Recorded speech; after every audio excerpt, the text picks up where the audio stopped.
Si Hiraya Galvez ay laging pangalawa sa pagmamahal, sa atensyon at sa halaga kumpara sa kambal niyang si Hera, ang palaging bida sa mata ng pamilya. Kahit sa pag-ibig, hindi siya pinalad dahil sa iisang lalaki silang umiibig, si Noah Del Vincentius, ang batang kababatang minahal ni Hiraya ng tahimik. Ngunit sa huli, ipinagkasundo kay Hera. Masakit, nakakadurog at mas lalong masakit dahil alam ni Hera kung gaano kalalim ang feelings ni Hiraya para kay Noah. Pero kinuha pa rin niya. Hanggang sa isang gabi, nagbago ang lahat. Si Noah, ang bilyonaryong ikakasal sa babaeng hindi niya mahal, ay nalasing sa after party ng mga Galvez. Madilim ang pasilyo, malabo ang isip, at namali siya ng pasok ng silid. Isang maliit at lumang kwarto na puno ng painting ni Hiraya. At doon, ang babaeng matagal niyang binabaliwala ang nakapagpatigil ng bawat hilo at sakit ng kanyang ulo. Isang gabing hindi dapat mangyari. Pero nangyari. At nang mabunyag iyon, hindi si Noah ang pinagbalingan ng galit, kundi si Hiraya. Itinakwil siya ng sariling pamilya. Tinrato na parang siya ang sumira sa lahat. Umalis siya, nag-iisa't walang kakampi. Lumipas ang ilang taon, nagtagpo ulit sina Hiraya at Noah. Hindi sa lumang silid, hindi sa gitna ng iskandalo, kundi sa isang pagkakataong hindi inasahan ni Noah. Isang batang lalaki ang humarap sa kanya. Isang batang may parehong mata, parehong ngiti at parehong dugo. At sa likod ng batang yun, naroon si Hiraya.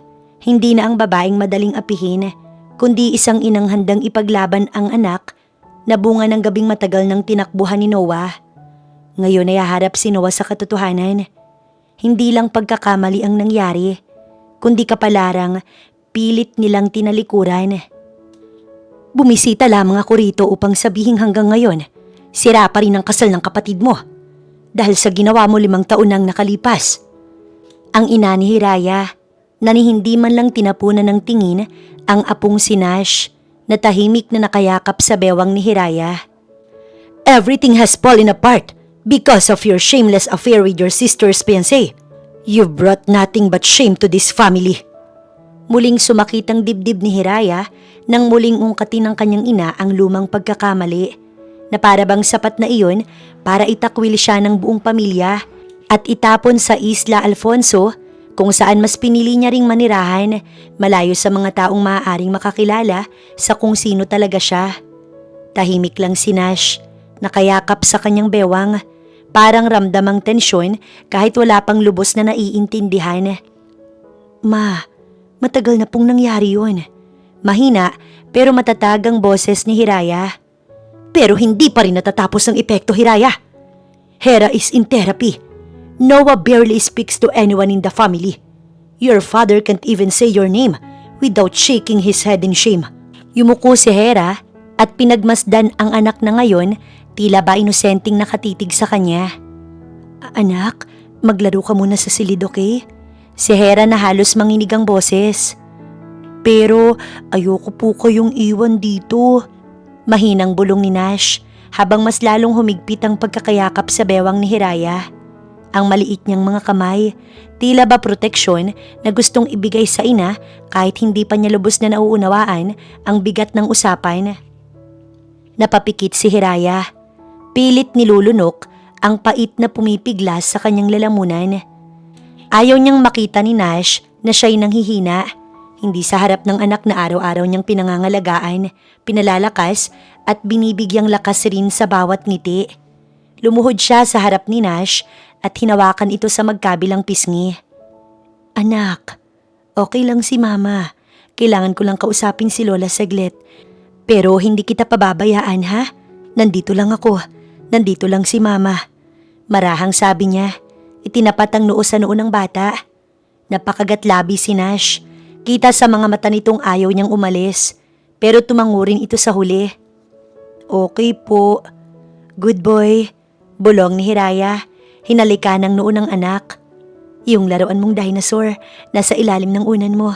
Gusto ko pagbalik ko, meron kang kwento tungkol sa adventure nila ha? Ngumiti si Nash ng kaunti, tumalikod na at dahan-dahang pumasok sa silid. Pagkasara ng pinto, agad bumalik sa kinatatayuan si Hiraya. Nawala ang anumang bakas ng panginginig sa kanyang boses. Sa halip, tinitigan niya ang ina ng diretsyo, hindi na nagmamakaawa. Kung ang pakay niyo lang, ipamukha sa akin kung gaano ko kakalat sa paningin niyo. Pwede na po kayong umalis. Wala na kayong ibang maririnig pa. Hiraya, alam ko, ako ang dahilan ng lahat ng pagkasira, di ba? Ako ang mantsa. Ako ang kahihiyan. Hindi niyo na kailangang ulit-ulitin. Inaral ko na yan. Ginawa ko ng leksyon sa sarili ko. Saglit na natahimik ang matanda, ngunit bakas ang pag-igting ng panga nito. Gusto ko lang malaman mo kung gaano kasakit para sa amin ang ginawa mo. Alam ko po. Mahina, ngunit buo ang sagot ni Hiraya. At gusto ko ring malaman niyo kung gaano kasakit para sa akin ang mawalan ng pamilya habang nagbubuntis. Kung gaano kahirap mamuhay araw-araw na parang may utang na kasalanan na hindi ko na matubos. Pero tinanggap ko na. Tinanggap ko na hindi ko kayang ayusin ang tingin niyo sa akin. Kita ni Hiraya ang panunuya sa mga mata ng kanyang sariling ina. Tila ba puno lamang iyon ng galit. Tandaan mo ang usapan nating dalawa na hanggat hindi natutuloy ang kasal, patuloy kayong magtatago ng anak mo at hindi magpapakita kay Noah kailanman. Parang bombang sumabog sa katahimikan ng bahay ang mga salitang yun. Buo, walang pakiusap, isang utos mula sa sariling ina. Napalunok si Hiraya. Pilit nilunok ang pait na kanina pa umaakyat sa kanyang lalamunan. Hindi niya inaasahan na kahit matapos ang 5 taon, nanatili pa rin ganito kalamig ang puso ng kanyang nanay. Hindi niya akalain na kaya nitong diktahan pa rin ang kanyang buhay, pati ang buhay ng anak niya. At sa likod ng lahat ng yun, may isang bahaging umaasa pa rin. Isang maliit, makulit, hindi matahimik na bahagi ng puso niya na gustong sumigaw ng bakit? Bakit hindi mo kayang ipagtanggol ako kahit minsan? Ngunit hindi niya yun sinabi. Sa halip, pinanatili niya ang tuwid na likod at ang tikom na bibig. Wala po kong balak guluhin ang buhay ni Noah. Mahina pero matatag ang sagot niya. Hindi niya alam, hindi rin niya kailanman hinanap. Dahil ginusto mong ilihim. Dahil sa gabing yon, inagaw mo ang lahat kay Hera. Ang kinabukasan, ang kasal, ang lalaking para sa kanya. Singhal ng ina ni Hiraya. Hindi umimik si Hiraya. Tila alam na alam ng sarili niyang ina kung paano siya susugatan sa pinakamahinang parte ng kanyang pagkatao. Hindi na bago ang mga salitang yon. Paulit-ulit niya nang narinig simula sa pagkabata na laging may mas dapat unahin, mas dapat intindihin, mas dapat pagbigyan. Espesyal ang kapatid mong si Hera. Dagdag pa ng ina, malamig at diretsyo. At dapat mong maintindihan na kahit nakambal kayo, ikaw ang kailangang magparaya. Ikaw ang mas nakakaintindi sa kapatid mo. Parang may humigpit sa dibdib ni Hiraya, pero nanatili siyang nakatayo. Hindi na siya umiyak, hindi na rin siya sumagot dahil sa puntong yun, malinaw na sa kanya na kahit anong paliwanag pa ang ibigay niya, hindi iyon makakarating. Matapos sabihin iyon, mabilis na lumabas ang ina niya sa munting bahay. Ang bahay na siya mismong nag-ipon at bumuo. Malayo sa mansyon na minsang tinawag niyang tahanan, pero kailanman hindi niya tunay na naramdaman. Pagkasara ng pinto, nanatiling tahimik ang paligid. Walang sigawan, walang iyak. Tanging ang mahinang tunog ng alon mula sa malayo at ang huni ng hangin sa mga bintana. Doon lang siya napaupo sa sofa. Mama? Mahina ang boses ni Nash mula sa likod niya. Napalingon si Hiraya at agad nang umiti. Kahit ramdam niyang mabigat pa rin ang kanyang dibdib. Lumapit ang bata, may hawak na maliit na dinosaur. Umalis na po ba si Lola? Oo, umalis na. Sagot ni Hiraya, sabay hila ng anak para maupo sa tabi niya. Tahimik saglit si Nash. Galit po ba siya sa'yo? Hindi agad sumagot si Hiraya. Pinagmasdan niya ang anak niya. Ang inosenteng muka. Ang mga matang walang alam sa galit ng mundo. Hindi siya galit sa akin.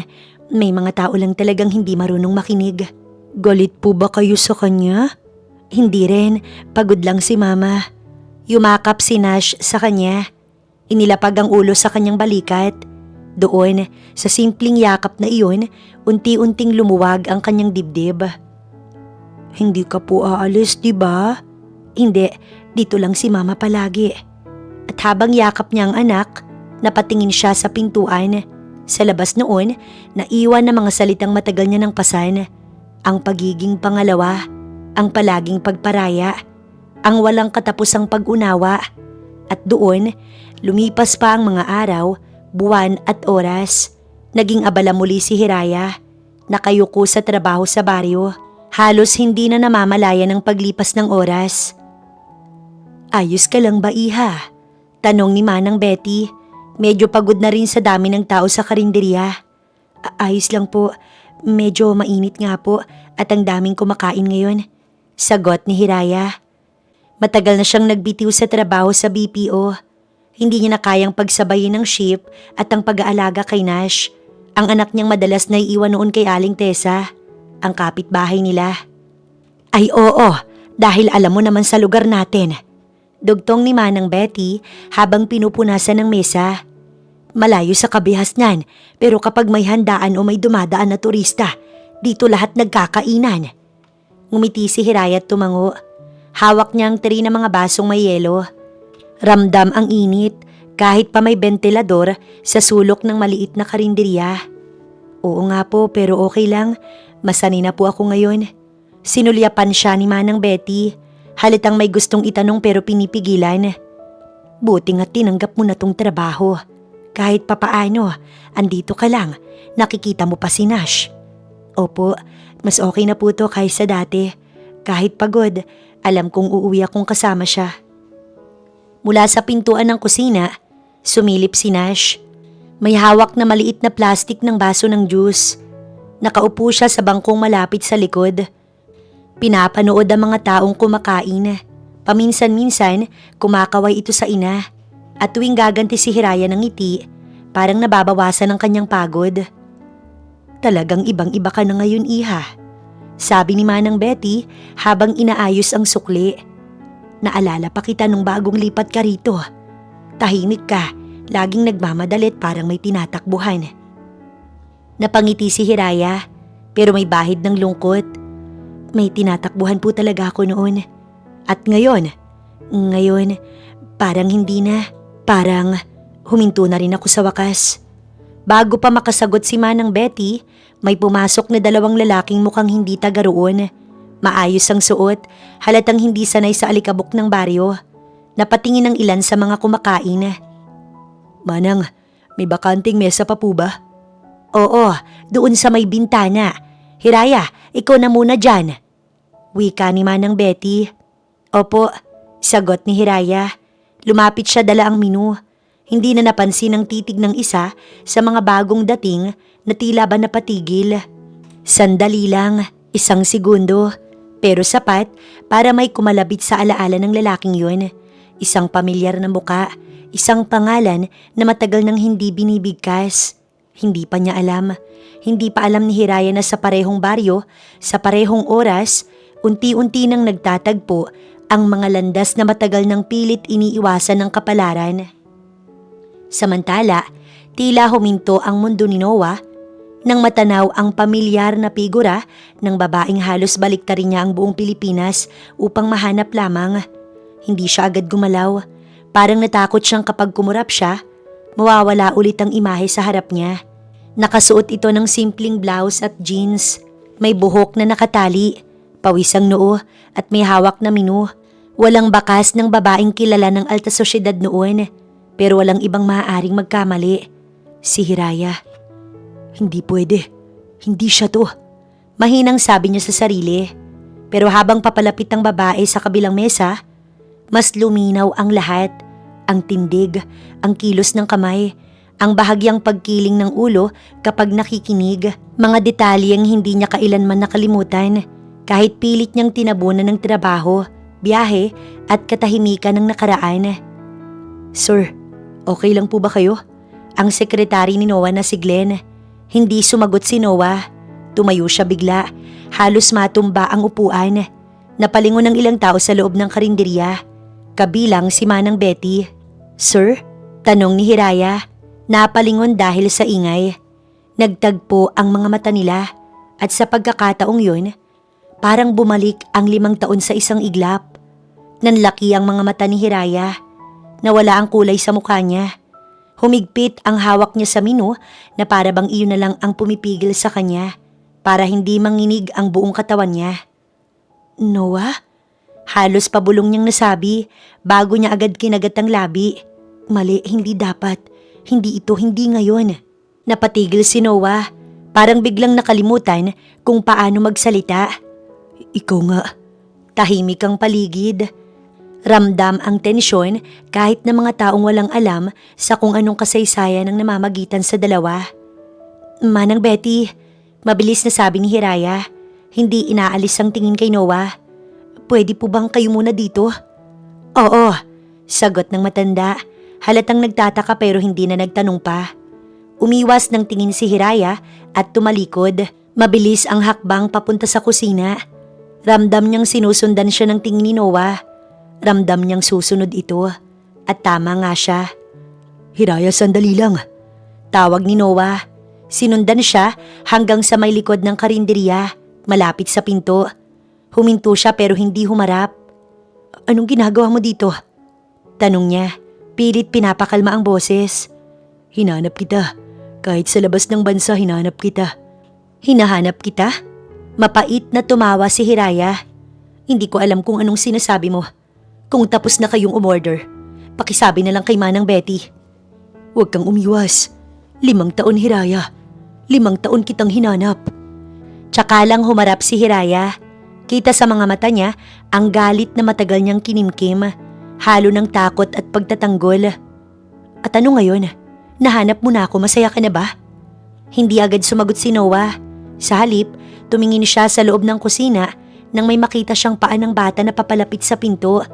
Ngunit mabilis iyong sinarado ni Hiraya dahilan ng medyo kumatok ang bata mula sa loob.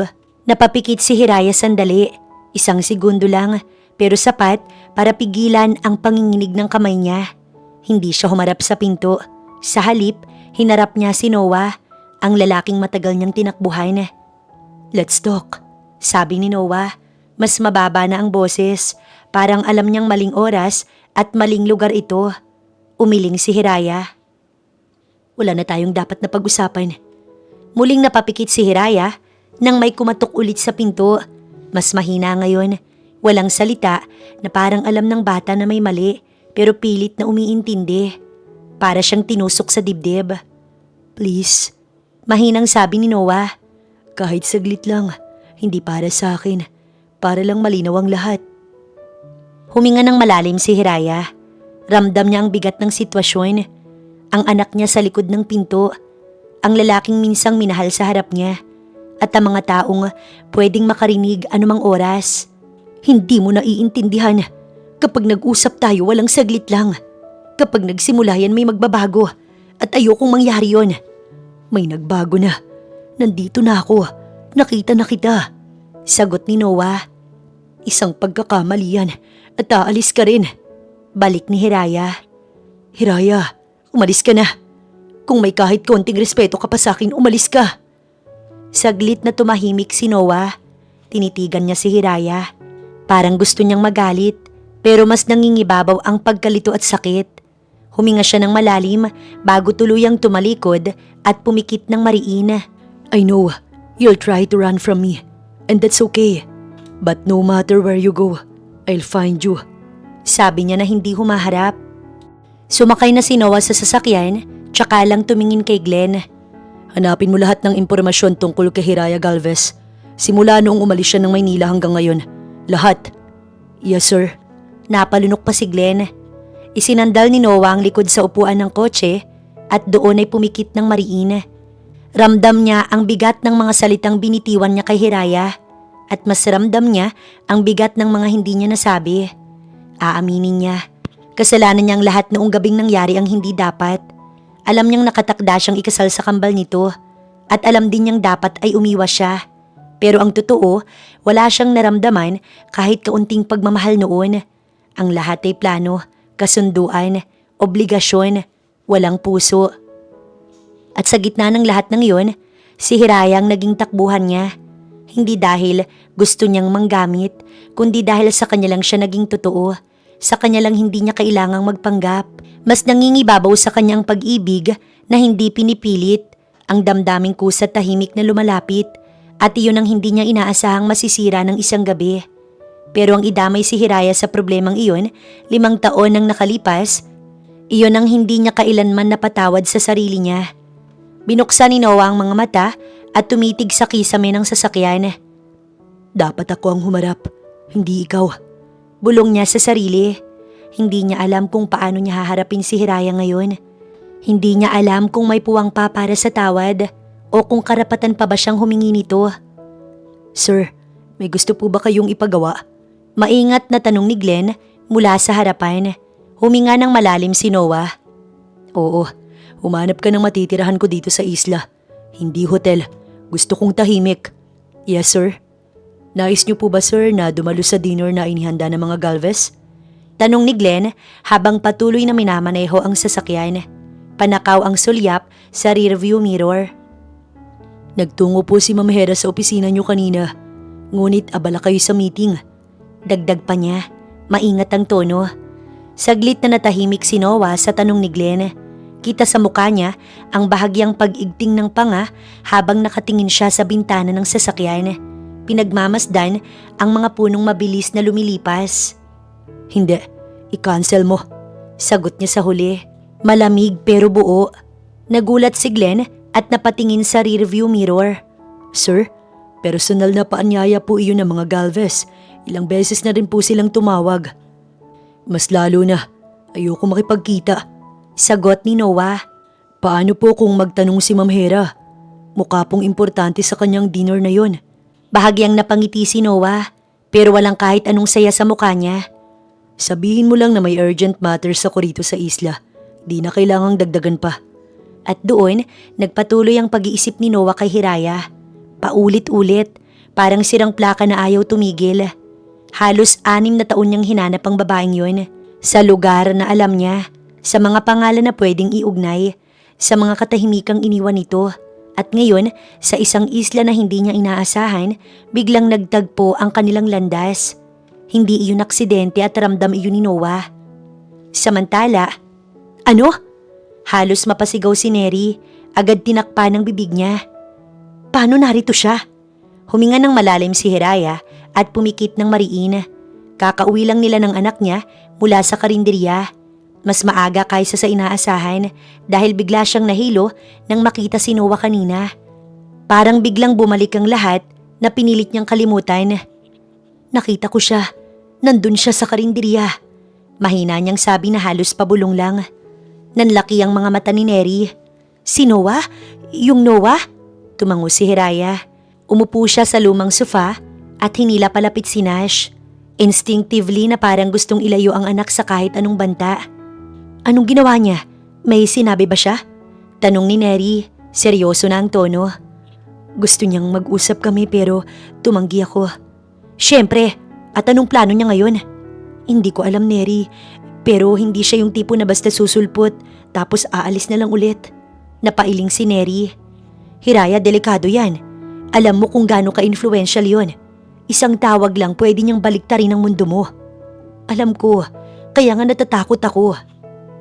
Tahimik sandali. Si Nash ay nakaupo sa sahig. Abala sa laruan niyang dinosaur. Parang walang ideya sa bigat ng usapan ng matatanda. Alam ba niya? Alam ba niya ang tungkol kay Nash?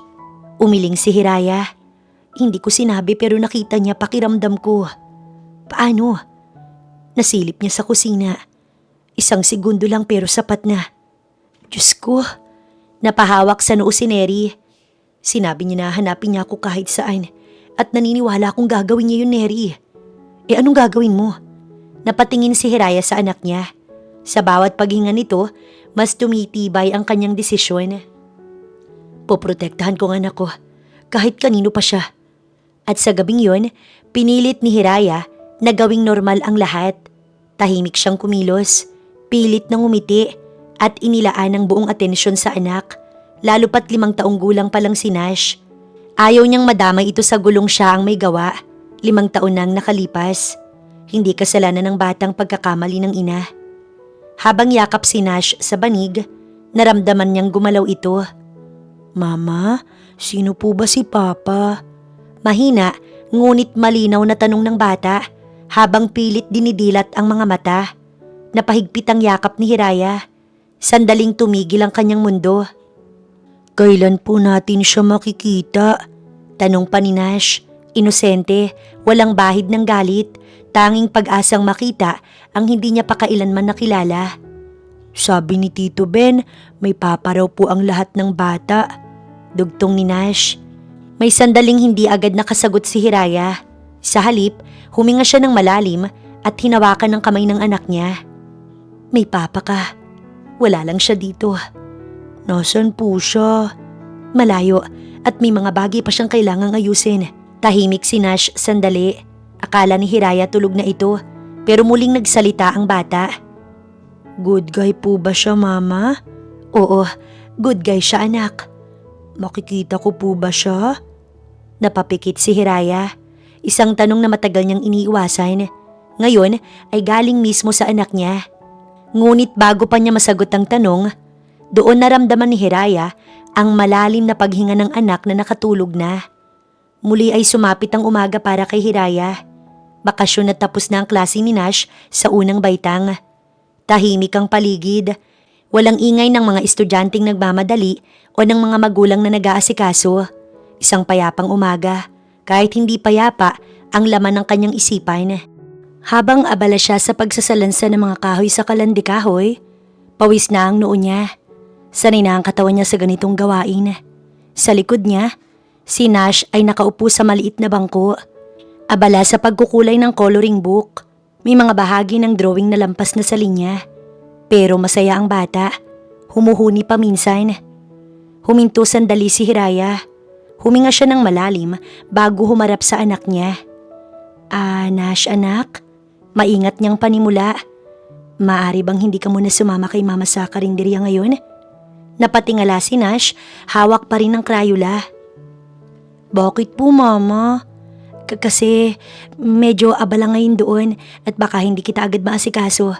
Mas okay kung kay tita ka muna, ha? Pero gusto ko pong sumama sa inyo.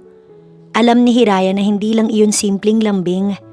Simula noong gabing nagtanong ang anak niya tungkol sa ama nito, mas naging clingy si Nash. Parang natatakot din itong iwan siya. Lumuhod siya sa harap ng bata at tinapatan ang mga mata nito.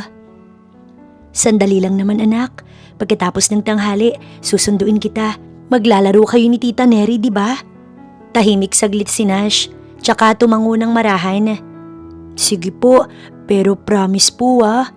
Ngumiti si Hiraya at itinaas ang kanang kamay.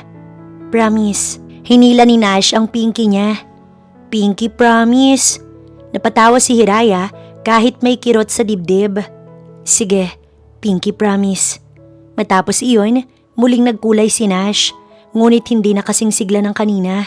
Si Hiraya naman nagpatuloy sa ginagawa niya.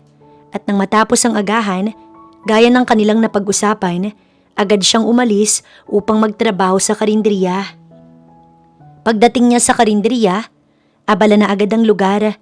May ilang mesa ng puno at rinig ang tawanan ng mga kumakain. Sumalubong sa kanya si Manang Betty. Hiraya, akala ko hindi ka papasok ngayon. Okay na po ako, tutulong na lang po ako. Kinuha niya ang apron at agad nagsimulang mag-asikaso. Pilit inuubos ang sarili sa trabaho para hindi na mag-isip pa. Ganda, kanin pa nga, sigaw ng lalaki sa kabilang bahagi ng mesa. Hindi agad lumingon si Hiraya. Abala siya sa paglalapag ng ulam sa isang mesa. Sinigurong maayos ang plato bago bumalik sa kusina. Sanay na siya sa may ingay na customer. Kadalasan ay hinahayaan na lang niya. Pero muling sumigaw ang lalaki. Mas malakas at mas may diin. Ayan, lilingon ka agad. Sabi ko kanin pa rito. Napahinto si Hiraya. Dahan-dahan siyang humarap. Kita niya ang lalaki na medyo may edad. Malaki ang katawan. May tattoo sa braso. Nakasandal pa sa upuan na parang siyang may-ari ng lugar. Opo, sandali lang po. Mahinahon niyang sagot. Kinuha niyang rice container at naglakad papunta sa mesa. Habang nagsasandok siya ng kanin, naramdaman niyang titig ng lalaki. Hindi lang basta tingin, yung uri ng titig na nakakapag-igting ng laman. O ayan, ang tagal, parang hindi ka sanay sa trabaho ah. Nanatiling tahimik si Hiraya. Inilapag niya ang kanin sa mesa at umatras ng isang hakbang. May iba pa po ba kayong kailangan? Ngumisi ang lalaki. Ikaw sana eh. Nanlamig ang batok ni Hiraya. Hindi siya ngumiti, hindi rin siya nagpakita ng takot. Kung wala na po, babalik na po ako sa kusina. Ang sungit mo naman, relax ka lang. Dagdag ng lalaki at bahagyang tumawa. Ngumiti pa ito habang tumatayo. Dahan-dahang humakbang palapit kay Hiraya. Ramdam niya agad ang kaba. Yung klase ng kaba na nagpapabilis ng tibok ng puso at nagpapalamig ng mga palad. Alam mo, maganda ka eh, sabi ng lalaki. Mabagal ang tono, ngunit puno ng kakaibang tono. Kaso balita ko, gusto kong umorder. Isang malamig at malinaw na boses ang pumutol sa matanda. Nanlaki ang mata ni Hiraya nang biglang matakpan ng bulto ni Noah ang lalaki. Tumayo si Noah sa kanilang pagitan. Tuwid ang likod, matatag ang tindig. Hindi niya tinapunan ng tingin si Hiraya dahil ang titig niya ay diretso sa lalaki. May pila at mukhang busog ka na sa kanin. Ubusin mo muna yan. Dagdag ni Noah. Napangisi ang lalaki pero may halong inis. Sino ka ba? Customer, na ayaw makakita ng bastos. Sagot ni Noah. Sandaling nagkatinginan ng dalawa. Kita ni Hiraya ang pag-igting ng panga ni Noah, ang bahagyang pagkipit ng mga kamao nito sa gilid ng katawan. Hindi siya sumisigaw, hindi rin siya nagbabanta, pero malinaw ang babala. Tumawa ang lalaki, pilit pinapakalma ang sarili. Ang seryoso mo naman, nagbibiro lang ako. Hindi biro ang pananakot at hindi rin biro ang hindi rumispeto. Sagot ni Noah. Saglit na tumahimik ang paligid. Ang ibang customer nagkunwaring abala sa pagkain pero halatang nakikinig. Sa huli, umiling ang lalaki at muling umupo. Bahala ka dyan. Hindi na siya nilingon pa ni Noah. Humarap siya kay Hiraya. Bahagyang yumuko para magpantay ang kanilang boses. Sa akin ka na muna. Ako na ang order. Sabi niya, mahinahon na ngayon. Agad na umiwas ng tingin si Hiraya nang magtama ang mga mata nila ni Noah. Parang may humila pabalik sa kanyang alaala.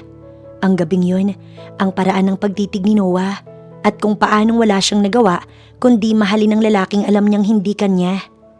Huminga siya ng malalim at bahagyang umatras.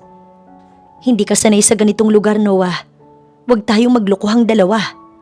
Bahagyang napangiti si Noah. Hindi ako sanay, oo. Pero hindi ibig sabihin nun na aalis na lang ako kapag may mali. Hindi mo responsibilidad ang ayusin to. Trabaho ko to. Alam ko at hindi kita inaagawan ng trabaho pero hindi ko rin gusto ang ganong pamamaraan ng iba sa'yo. Hindi ko kailangang hindi tulong. Respeto. Putol ni Noah. Diretso ang tingin. Napatingin si Hiraya sa lalaki. Kita niya ang pagiging seryoso nito. Walang bahid ng pangmamaliit o awa. Parang malinaw sa kanya kung bakit ito nandito. Hindi ka dapat nakikialam. Kapag nasanay ka, iisipin ng mga tao na ano? Na may nagtatanggol sa'yo? Hindi agad nakasagot si Hiraya. Hindi ko kailangan ng tagapagtanggol. Tahimik silang dalawa sandali. Ramdam ang tensyon. Hindi lang mula sa mga mata ng ibang tao, kundi sa pagitan nilang dalawa. Sige, anong o-orderin mo? Sabi ni Hiraya sa huli. Napabuntong hininga pa. Pareho ng kinakain ng karamihan. Gusto kong maintindihan ang lugar na pinili mo. Napalingon si Hiraya sa kanya. Bahagyang nagulat. Pinili? Oo, hindi ka napadpad lang dito. Hindi na sumagot si Hiraya. Kinuha niya ang order at tumalikod. Pilit binabawi ang kontrol sa sarili niya. Ngunit kahit na anong gawin niya, tila patuloy ang pagkawala ng kontrol sa kanya. At kahit pa nakatalikod na siya, ramdam pa rin niya ang tingin ni Noah. Samantala, naupo si Noah sa upuan na halos masakop ng buo niyang katawan. Medyo masikip para sa kanyang bangko pero hindi niya iyon pinansin. Nakapatong ang mga braso sa mesa habang tahimik niyang pinagmamasdan si Hiraya sa harap ng mga ulam. Abala sa pagkuha at pagpili ng iyahain. Sa totoo lang, hindi niya inaasahan na rito niya ito makikita. Dumaan lang talaga sila sa karinderya dahil kakaunti ang maayos na kainan sa Isla Alfonso papunta sa site. Ang lupang balak niyang tayuan ng pantalan para sa bagong proyekto ng Vicente Group, ang kumpanyang pagmamayari niya. Isang routine stop lang sana, isang simpleng tanghalian bago ang trabaho, pero biglang nagbago ang lahat. Habang pinagmamasdan niya si Hiraya, napansin niya ang mga bagay na hindi niya nakita noon, kung paano siya gumalaw ng mabilis pero maayos, kung paano niya kausapin ng mga customer. May respeto pero may hangganan. Hindi na ito ang babaeng tahimik na nakatayo sa likod ng kapatid noon. Iba na ito at mas lalo siyang tinamaan nang maisip kung bakit ganoon na lang ang tapang nito ngayon. Eto na ang order mo, sabi ni Hiraya nang makabalik sa mesa ni Noah. Inilapag niya ang plato at ang mangkok ng kanin. Mabilis ang kilos na parang ayaw magtagal. Sabihin mo na lang kapag may kailangan ka pa. Tumango si Noah. Salamat. Pinagmasdan niya ang pagkain sa harap niya. Ulam na hindi pamilyar. Mukhang simple pero maayos ang pagkakaluto. Hindi niya agad ginalaw ang kutsara. Sa halip, ibinalik niya ang tingin kay Hiraya. Napansin niyang tila, ilang na ilang pa rin ito. Nakahawak sa gilid ng apron. Bahagyang nakayuko ang ulo. Parang handang tumalikod anumang oras. Ganito na ba ang buhay mo ngayon? Tanong ni Noah. Mababa ang boses, hindi marinig ng ibang tao. Nanlaki ang mata ni Hiraya at agad siyang napalingon sa paligid bago muling hinarap si Noah. Hindi ito ang lugar para sa tanong na yan. Hinihingi ko lang ang sagot, hindi paliwanag. Huminga ng malalim si Hiraya. Oo, ganito na. Masaya ka ba? Napatawa ng mahina si Hiraya. Walang saya sa tunog na iyon. Bakit? Importante pa ba kung masaya ko o hindi? Bahagyang tumikhim si Noah at doon nagtaas ng tingin. Oo, importante. Napakunot ang noo ni Hiraya. Bakit? Dahan-dahang ibinaba ni Noah ang kutsara. Hindi niya na tinitigan ng pagkain. Sa halip, nakatuon na lang ang pansin niya sa babae sa harap niya. Dahil hindi ka basta nawala sa buhay ko. At kahit pilit kong tinanggap na tapos na ang lahat, may parte sa akin na alam na hindi ganun kasimple. Tahimik si Hiraya. Ramdam niya ang bigat ng mga salitang yun, pero hindi niya hinayaang makalusot ang emosyon sa mukha niya. Hindi mo kailangang alalahanin kung masaya ako. Matagal na akong natutong mabuhay, kahit walang sagot sa mga tanong. Pero may sagot ka na ngayon. Nandito na ako. Hindi ko hiniling yan at hindi rin kita hinanap. Mariing sabi ni Hiraya. Aminado ako. Ako ang may kasalanan kung bakit umabot tayo sa ganito. Nanlaki ang mata ni Hiraya. Hindi niya inaasahang maririnig yon. Hindi dito. Hindi ngayon. Anong sinasabi mo? Tanong ni Hiraya na halos mag-init ang sulok ng kanyang mga mata. Na nagkamali ako at kung may pagkakataon akong ayusin kahit kaunti, gagawin ko. Hindi mo na maayos ang nakaraan. Alam ko, pero baka kaya ko pang maging tama sa susunod. Tumawa si Hiraya. Hindi lahat ng bagay may ikalawang pagkakataon. Pero hindi rin lahat dapat manatiling parusa. Sandaling natigilan si Hiraya at doon muling nagtagpo ang mga mata nila ni Noah. Isang iglap lang pero sapat para bumalik ang mga alaala. Mga panahong tahimik lang siyang nakatingin mula sa malayo. Kontento na sa kaunting pagkakataong masulyapan siya nito. Noon, bahagi lang siya ng likuran. Ang kambal niyang si Hera ang laging nasa gitna, ang laging kausap, ang laging pinipili. Ang mga pamilya nila'y magkakakilala. Halos iisang mundo ang ginagalawan. Pero kahit ganoon, malinaw sa kanya noon kung saan siya nakalugar. Kaya itinago niyang nararamdaman niya. Hindi dahil duwag siya, kundi dahil alam niyang wala rin namang pupuntahan. Ngayon heto siya, nakatayo sa harap ng lalaking minsang minahal niya ng tahimik. Pilit pinipigilan ng sarili na wag madala ng mga salitang huli na nang dumating. Tapusin mo na ang pagkain mo. Marami pa akong trabaho. Hindi ako aalis. Wika ni Noah. Huminga ng malalim si Hiraya. Noah, huwag mong gawing komplikado ang isang bagay na matagal ko nang inayos. Hindi mo inayos. Nilagpasan mo. Magkaiba yun. Napatingin si Hiraya sa kanya. Ngayon ay may halong inis. At anong gusto mong mangyari? Na mag-usap tayo na parang walang nangyari? Na parang hindi nasira ang buhay ko? Hindi. Gusto kong marinig ka. Gusto kong malaman kung ano talagang pinagdaanan mo. Wala ka ng karapatan doon. Mariing sabi ni Hiraya at muling tinakasan si Noah. Mabilis ang hakbang niya papasok sa kusina. Pagkasara ng kortinang naghihiwalay sa kainan at sa likod, tsaka lang siya huminga ng malalim. Nanginginig ang kamay niya habang kinukuha ang pitsil ng tubig at uminom ng diretsyo, parang hinahabol ang hininga.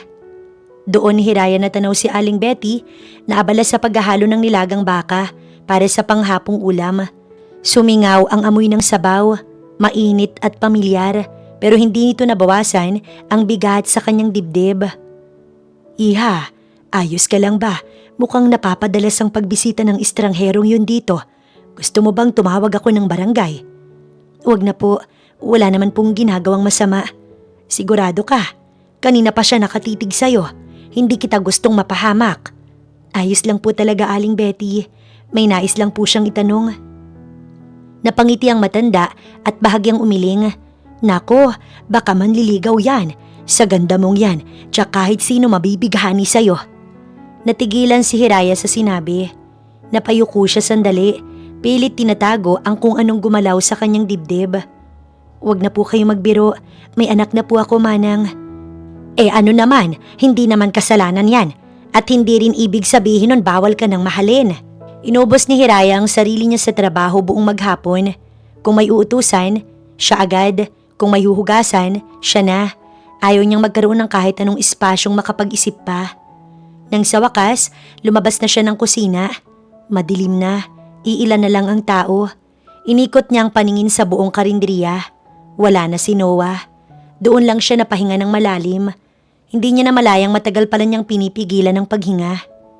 Mauna na po ako, Manang Betty. Sabi ni Hiraya habang inaayos ang huling mesa at sinisilip kung may naiwan pang plato. Tapos na po lahat. Salamat, Iha. Mag-iingat ka sa pag-uwi mo. Opo, Manang. Kinuha ni Hiraya ang bag niya at naglakad palabas. Tahimik na ang paligid. Tanging mga ilaw sa poste ang nagbibigay liwanag sa daan. Habang naglalakad siya pa uwi, mas ramdam niya ang pagod. Hindi lang sa katawan kundi sa isip. Akala niya tapos na ang araw na yun. Pero pagliko niya sa kalsadang papunta sa bahay nila, huminto siya. May sasakyang nakaparada sa gilid. Madilim ang salamin pero pamilyar ang hugis. At bago pa siya tuluyang makaiwas, bumukas ang pinto sa driver's side. Bumaba si Noah. Let's talk. Putol ni Noah. Agad na tumalikod si Hiraya at naglakad palayo. Mabilis ang hakbang katulad ng dati. Ayaw niya nang pakinggan pa. Ayaw niya nang bumalik sa puntong pilit niyang iniwan. Ngunit bago pa siya tuluyang makalayo, naramdaman niya ang kamay ni Noah na humawak sa kanyang braso. Bitiwan mo ko, Noah. Huwag mong gawin to. Gusto kong magpaliwanag sa lahat ng ginawa ko noon. Kaya ako narito. Hindi para guluhin ka. Hindi para saktan ka. Para akuin ang pagkukulang ko. Huminga ng malalim si Hiraya. Dahan-dahan siyang humarap at doon niya nakita ang anyo ni Noah. Pagod, seryoso at wala nang dating kumpiyansa. Hindi na ito ang lalaking sanay magdikta. Isa na lang itong lalaking humihingi ng pagkakataon.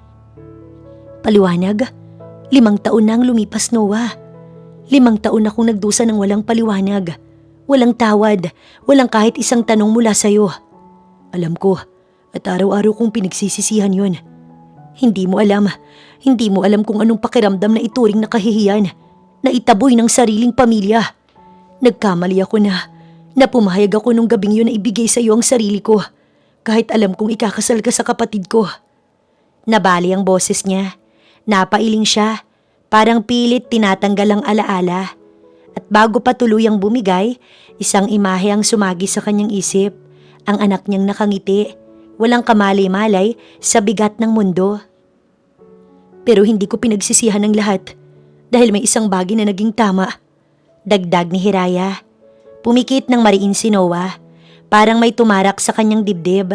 Dahil alam niya, hindi lang si Hiraya ang may daladalang alaala ng gabing yun. Matagal niya nang kinumbinsi ang sarili na lasing siya noon, na nagkamali siya. Pero sa kaibuturan ng isip niya, alam niya ang totoo. Hindi iyon basta pagkakamali lang. Ginusto niya iyon. Ginusto niya si Hiraya na kahit matagal niya nang itinanggi. Kahit mas madaling itago sa likod ng obligasyon at kasunduan. Hindi mo ba sa akin itatanong kung nagkamali ako o hindi? Mapait na balik ni Noah. Binuksan ang mga mata at siya'y tinitigan. Hindi ba karapatan ko ring sabihin kung anong naramdaman ko noon? Puno ng sakit ang tingin ni Hiraya habang nakaharap kay Noah.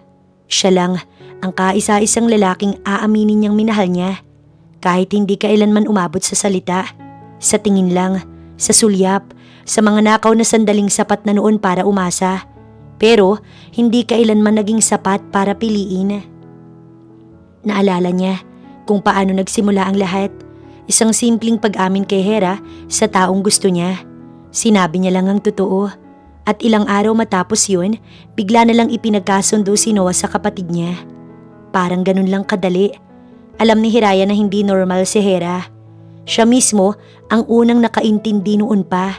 Pero ang paulit-ulit na isang tabi ng pamilya nilang nararamdaman niya, tuwing si Hera ang kailangang pagbigyan, yun ang hindi niya kailanman naintindihan na pati sa pagmamahal may kahati pa pala.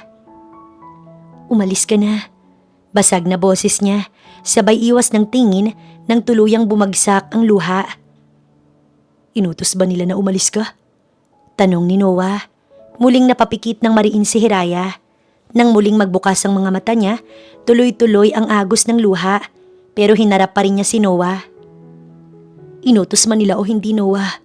Hindi ka dapat narito. Hindi ka dapat nasa harap ko. Bakit? Dahil mas madali kung wala ko? Dahil mas mahirap kung nandito ka? Dahil sa bawat segundo na nakikita kita, bumabalik ang lahat ng pilit kong kinalimutan. Naiintindihan mo ba? Di ba't kay Hera ka sana pupunta ng gabing yun at hindi sa akin? Bahagyang natawa si Noah. Hindi dahil may nakakatawa, kundi dahil may kirot na hindi niya kayang itago. Muli niyang ibinalik ang tingin kay Hiraya. Ang babaeng kailanman, hindi niya napag-alamanan kung sino ang kaharap niya, mula pagkabata hanggang sa pagtanda. Hindi ako nagkamali ng silid. Nanlaki ang mata ni Hiraya. Anong ibig mong sabihin? Alam ko kung nasaan ang kwarto ni Hera. Alam ko kung kanino dapat ako pumunta, kung obligasyon lang ang usapan. Lasing ka nun. Lasing ako, oo. Pero hindi ako bulag, Hiraya. At lalong hindi ako nawala ng malay ng gabing yun. Humakbang palapit si Noah, pero huminto rin agad.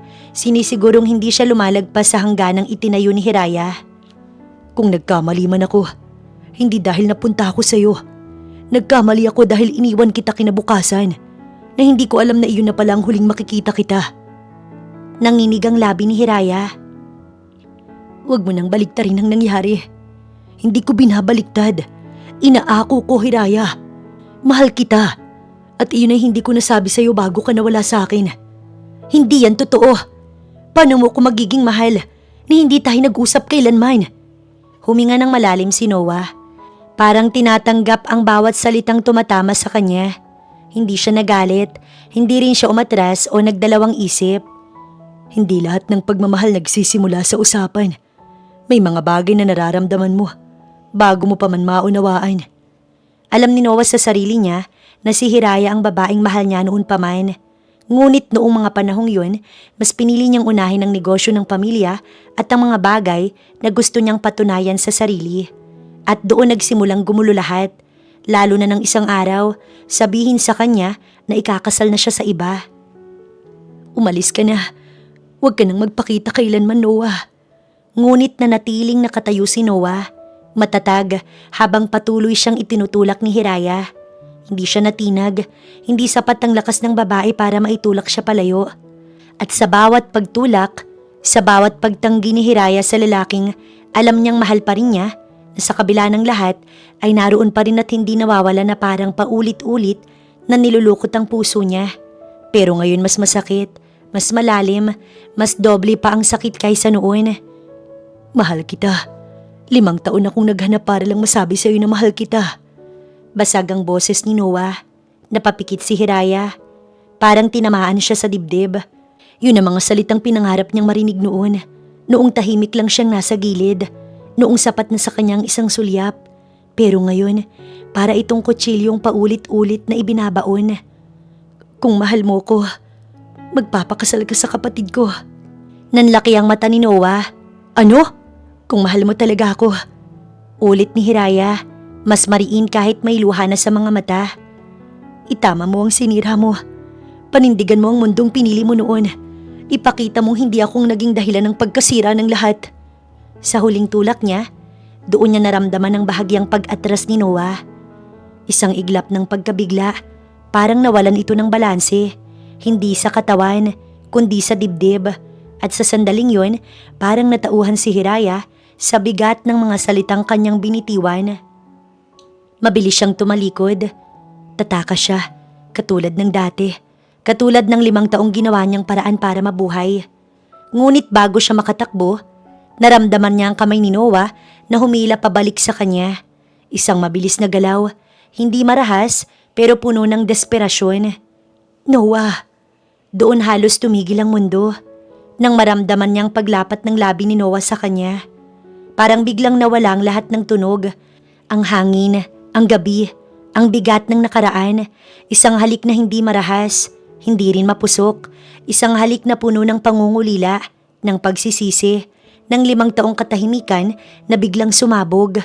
Nanlaki ang mata ni Hiraya. Para siyang binuhusan ng malamig na tubig. Hindi ko kaya. Paos na sabi ni Noah matapos ang halik. Ibinaba niya ang noo sa balikat ni Hiraya. Tsaka tuluyang ibinaon ang muka sa leeg nito. Parang doon na lang humuhugot ng lakas. Masyado kitang mahal para gawin yun. Nanigas ang katawan ni Hiraya. Ramdam niya ang bigat ng paghinga ni Noah. Ang bahagyang panginginig ng balikat nito. Isang bahagi ng puso niya ang gusto itong yakapin pabalik. Gustong hayaan na lang ang sandaling yun. Pero mas malakas ang takot. Tumigil ka! Noah, huwag mo kong gawing mahina. Hindi agad umatras si Noah. Hindi kita hinihila pabalik sa dati. Hindi ko rin hinihiling na patawarin mo ko ngayon. Pero wag mo kong hilinging mabuhay sa kasinungalingan. Pumikit ng mariin si Hiraya. Wala siyang nagawa kundi humikbi.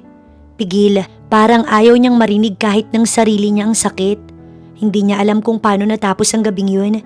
Kung paano siya nakauwi. Kung paano niya nilakad ang mga paa niya. O kung paano niya nabuksan ang pinto ng bahay. Basta nang pumasok siya sa silid, doon niya nakita si Nash. Mahimbing ang tulog ng anak. Yakap ang paborito nitong laruan. Payapa ang muka na parang walang bakas ng gulong nasa labas ng mundo nila. Lumapit siya, tumupo sa gilid ng kama. Hinaplos ang buhok ng bata. Sorry anak, Mama's trying. Akala ni Hiraya, roon na matatapos ang gabi. Pero paglabas niya ng silid, doon nanikip ang kanyang dibdib. Nakatayo sa maliit nilang sala si Hera. Hindi nagbago ang tindig. Maayos ang bihis. Parang hindi 5 taon nang lumipas mula nang huli silang magkita. Parang kahapon lang ang mga nangyari. Hindi nakapagsalita si Hiraya. Ngumiti si Hera, pero malamig at iyon ang mas nakapagpakilabot kay Hiraya. Run away again. Si Hera, sabay abot ng isang sobre na plain ticket ang laman. Nanlaki ang mata ni Hiraya. Anong ginagawa mo dito? Fixing things, like always. Sagot ni Hera ng diretso. Wala kang karapatang meron. Putol ni Hera. Dahil kahit saan ka magpunta, dala mo pa rin ang gulo na iniwan mo. Nanginginig ang kamay ni Hiraya habang tinitingnan ng tiket. Alam ba nila na nandito ka? Hindi na kailangan. At alam kong nakita mo na si Noah. Sagot ni Hera. Tumahimik si Hiraya. Hindi niya kailangang umamin. Akala ko tapos na yan. Akala ko malinaw na. Dugtong ni Hera. Hindi ko siya hinanap. Siyang lumapit, Hera. Lagi naman siyang lalapit. Ikaw ang problema kahit kailan. Hindi ako ang pumili. Kayo ang pumili para sa akin. Giit ni Hiraya. Lumapit si Hera ng isang hakbang. At ngayon, pipili ka ulit. Umalis ka tulad ng ginawa mo nun para matapos na to. May anak ako, Hera. Exactly. Kaya mas dapat kang umalis. Hindi ka ba naawa sa amin sa pamangkin mo? Wala siyang kasalanan sa kahit ano. Tumawa si Hera, pero walang saya sa tawang yun. Hindi ka ba naawa sa akin? Sa mental health ko, Hiraya? Alam na alam mo kung gaano ko kahina kapag may nanggugulo sa mundo ko. Ginagamit mo na naman yan. Palagi na lang yan ang dahilan, Hera. Kapag ikaw ang nasasaktan, lahat kailangang umatras. Kapag ako kailangan kong magparaya. Dahil mas matatag ka, Hiraya. Ikaw ang mas nakakaintindi. Ikaw ang mas kayang magsakripisyo. Napailing si Hiraya. May halong lungkot at galit. Hindi dahil kaya ko, kundi dahil wala akong choice. Dahil kayo ang palaging pumipili para sa akin. Lumapit si Hera. Mas mababa na ang boses pero mas matalim. At ngayon, pumili ka ulit. Umalis ka para matahimik ang lahat. Para hindi na bumalik si Noah sa buhay natin. Hindi mo pag-aari si Noah. At lalong hindi mo pag-aari ang buhay ko, Hera. Pero sinira mo ang akin.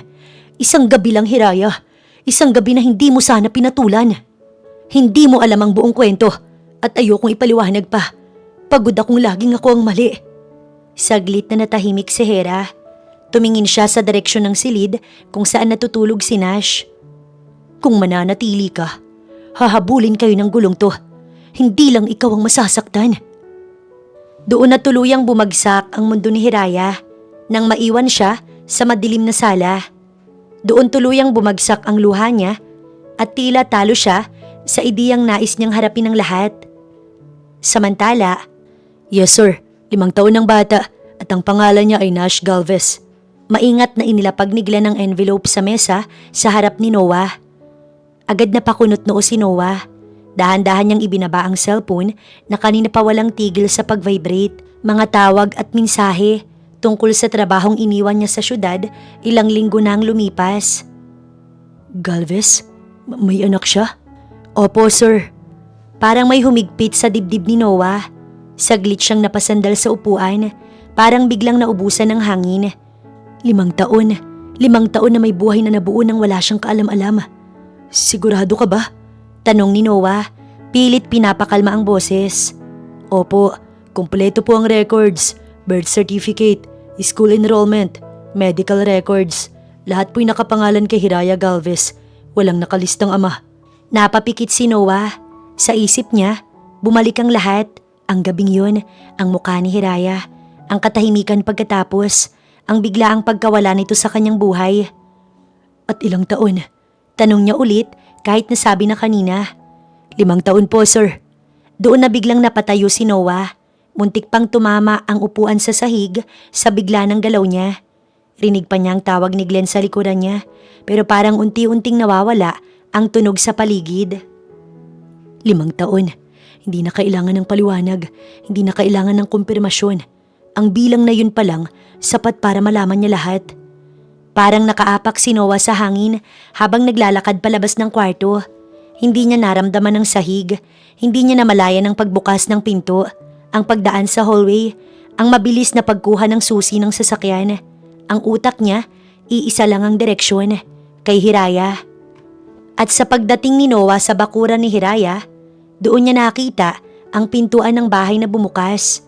Isang bata ang lumabas. May hawak itong dinosaur na laruan. Suot ang maliit na backpack na halos kasing laki na ng katawan niya. Doon na napalapit si Noah sa maliit na kahoy na gate. Dahan-dahan niyang binuksan iyon at bahagyang yumuko para magpantay ang tingin nila. "May hinahanap po ba kayo?" Tanong ng bata. Diretso pero magalang. Mahigpit ang hawak sa dinosaur na laruan. Parang sanay na may kausap na matatanda pero handang umatras kung kailangan. Hindi agad nakasagot si Noah. At pinagmasdan ng bata na tila nananalamin lamang siya dahil sa halos magkamukhang magkamukha sila. "Ang laki mo na pala." Lumabas sa bibig niya, hindi niya namalayang nasabi. Napakunot ang noo ng bata.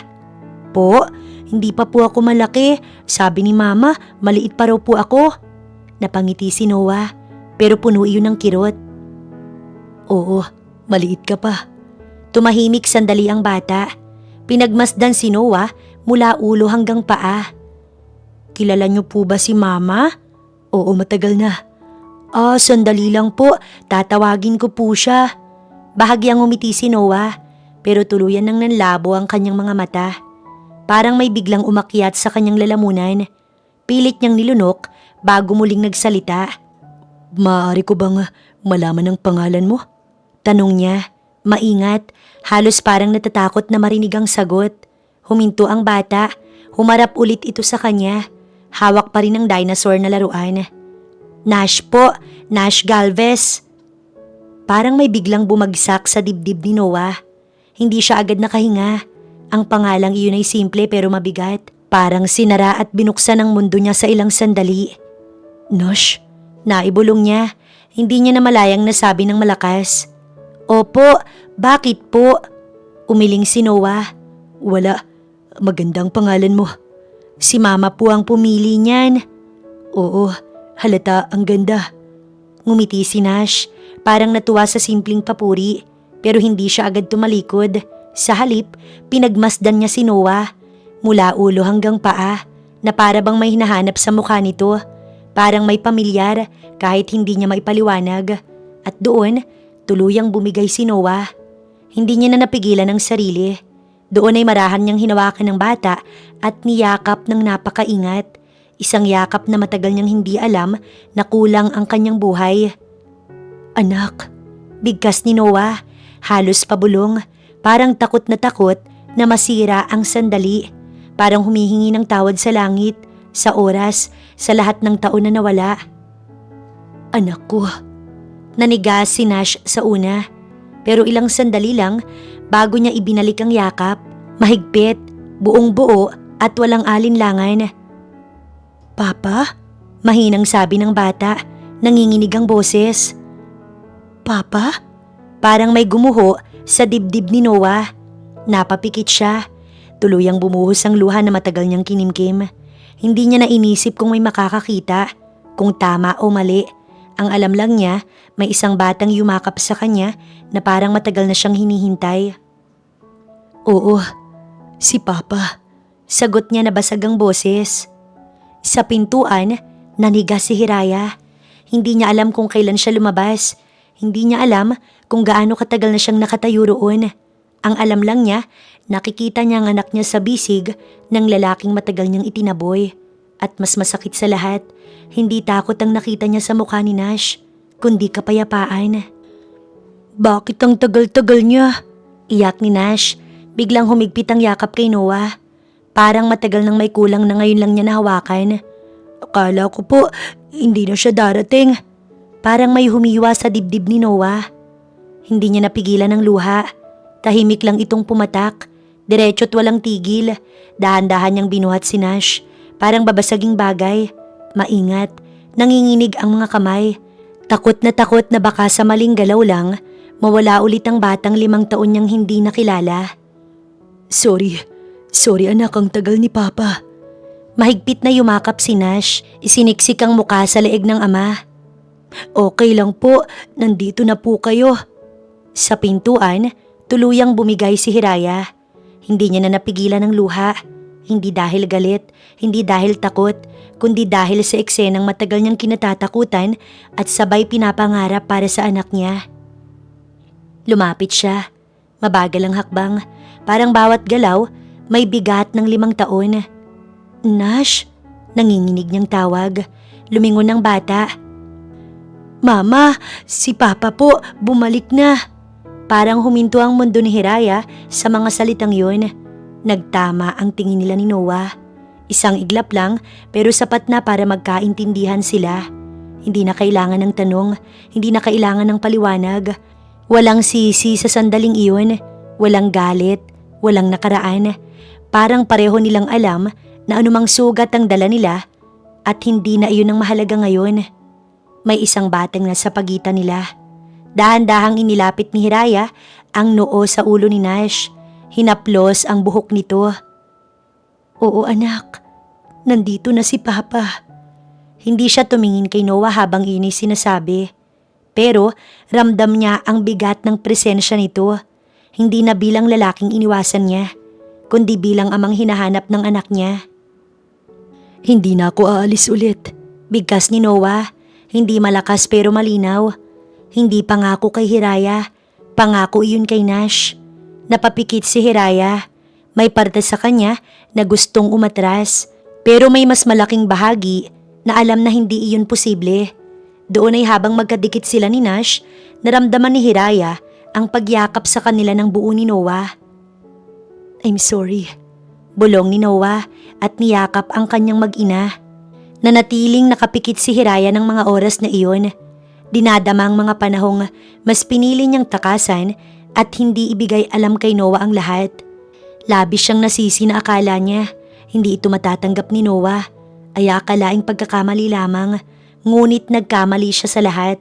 Dahil sa pagitan nila ngayon, may isang batang mahigpit ang yakap sa kanilang dalawa. Isang batang hindi humihingi ng paliwanag, kundi presensya. Dahan-dahang inilapit ni Noah si Nash kay Hiraya. Parang ipinapaalala sa sarili na kahit anong mangyari, ang ina ang una't pinakamahalaga. "Anak, pumasok muna tayo sa loob ha, malamig na," mahinang sabi ni Hiraya. Tumango si Nash pero hindi pa rin bumibitaw kay Noah. "Kasama po ba si Papa?" Saglit na tumingin si Hiraya kay Noah.